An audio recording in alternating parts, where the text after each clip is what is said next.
Live from Petty News, real live, local, and shade making. Let's talk about something right quick, y'all.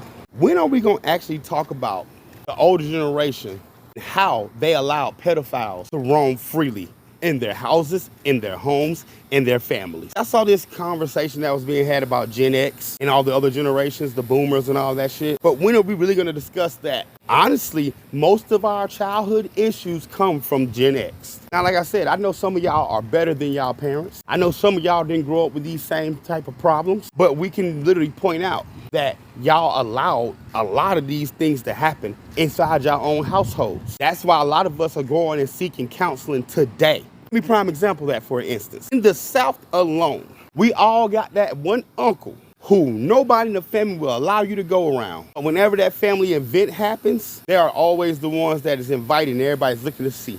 Y'all know that phrase, what happens in my house stays in that house? Well, that was coined so you wouldn't rat out the people who was molesting you in your house. I ain't talking about just the uncles either, because some of these aunties ain't that good either. There's a reason why these young men are overly sexualized. There's a reason why these young ladies are looked at the way they're looked at. It starts with that older generation. That's why we consider some of these women fast, because they got hair color, they wear makeup, they got fingernails. That was women used to tell us was fast back in the day. Older women. Why? Because they probably couldn't compete with that younger woman. So they gonna say that girl's fast instead of actually just letting her be expressive of herself. But we never discussed the older generation and the bullshit they put us through. Then I hear people saying, oh, they wouldn't survive what we go through.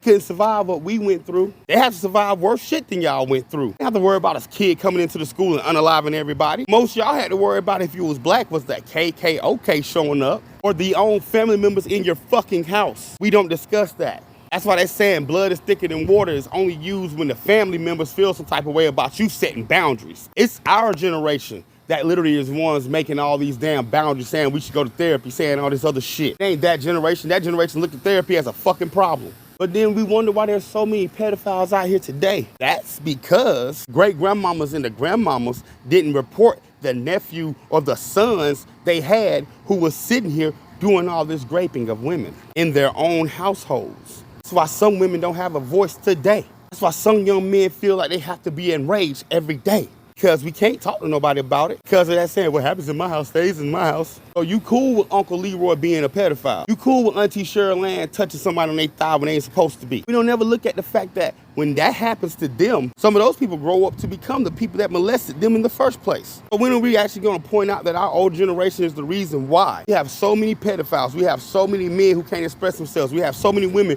who don't realize they have a voice. It's because of that older generation. Am I lying? Let's keep it a buck here. Am I lying? Okay then.